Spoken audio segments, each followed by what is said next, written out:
A Bug's Life was a pretty good Pixar movie that I think is extremely underrated. It may not be the all-time greatest Pixar film, but it told a good and sympathetic story. It needs more love from fans of Pixar. Even though I wasn't born when the movie first came out in theaters, it was one of the earliest Pixar movies that I watched as a young child. I loved it back then, and I still love it to this day.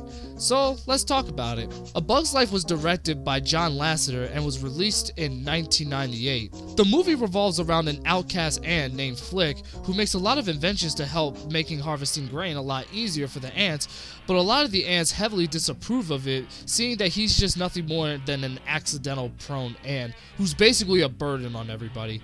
He gets ostracized by everybody in the colony, including Princess Ada, who is currently being trained by her mother, the Queen, to take over the ant colony one day as the Queen, with the issue that Ada is pressured and intimidated at becoming the Queen of the colony. She has a little sister named Dot who tries to fly but can't. She's voiced by Hayden Panettiere before she became famous. Unlike most of the ants, the Queen and Dot both like Flick, especially Dot, who looks at him like a big brother. What I love about their relationship is that Dot provides a lot of cutesy moments in the film, and to some extent, it also helps motivate Flick as well. The ants are forced to harvest grain in time for the grasshoppers' arrival, but Flick knocks over the offering stone and the grasshoppers are very angry that their food is not there. This is where we are introduced to the main villain of the movie, Hopper, voiced by Kevin Spacey. He needs no introduction. He is just one bad motherfucker. He forces all the ants to harvest twice as much food by the start of fall. Meanwhile, Flick leaves the colony to find warrior bugs to help fight off the grasshoppers and runs into a bunch of circus bugs who were recently fired by their boss, and both have coincidental misunderstanding with each other. You see, Flick mistakes the circus bugs for warrior bugs, while the circus bugs mistake Flick for a talent agent. Soon, both sides find out the truth, and at first the circus bugs refused to help Flick, but after the positive reception they got from the ant colony for rescuing Dot from the mother bird, they continued to pretend to be warrior bugs to help fight off the grasshoppers. Eventually, the entire ant colony discovers the truth, and Princess Ada exiles both Flick and the circus bugs out of the ant colony, while still trying to figure out a way to meet Hopper's demands. The grasshoppers invade Ant Island, and Hopper takes over the entire colony to get as much food as possible.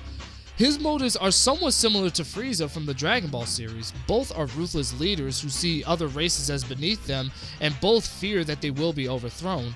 In this film, Hopper is concerned that one day the ants will all unite together to take down the grasshoppers, like how Frieza is worried that the Saiyans might overthrow him.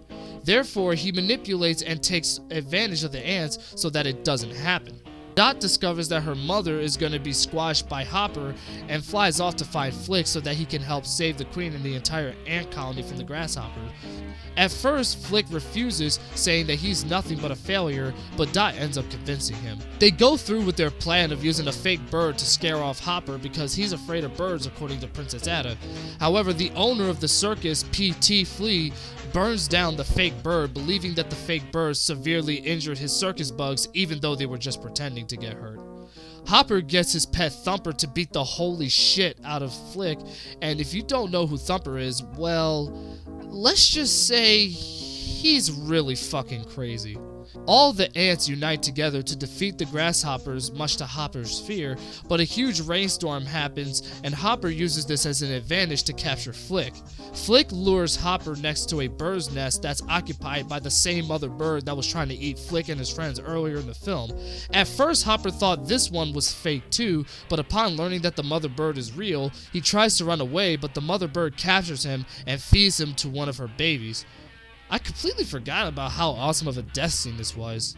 It might have been the best moment from the whole movie. So yeah, that's A Bug's Life. It tells such a good story of an outcast ant who is mostly accidental prone, just trying to make a difference and impress everyone, but is always rejected.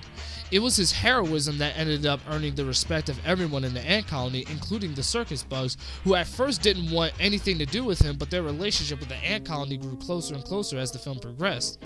The Circus Bugs were a pretty unique cast.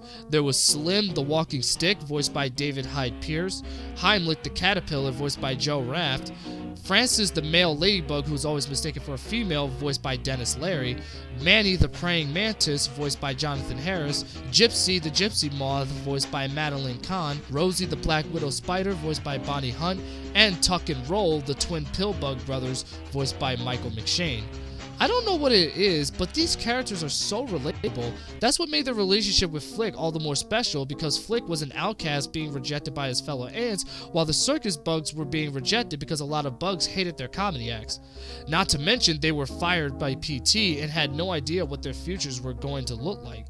Overall, it was a great film. It was inspired by the Aesop fable, The Ant and the Grasshopper, but is told in a unique way while retaining the same idea as the Aesop. The DreamWorks film Ants was released the same year, and a lot of people believe that film was better due to its A-class casting choices and more mature storyline, but honestly, I think both films are equally good. Although, I will admit, and this is my unpopular opinion, I do like A Bug's Life a little bit better because it was one of the earliest animated films I saw as a young child. I saw this film long before I even saw Ants. I mean, I still saw Ants at a young age, but it was A Bug's Life that I was first exposed to. This is a movie that I recommend if you're interested in seeing the earliest works of Pixar.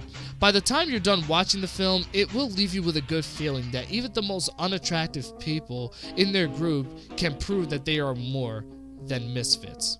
I hope you guys enjoyed this review. Make sure you guys hit that subscribe button and hit that like down below, and I'll see you guys in the next review. This is your friendly neighborhood Reptile signing off.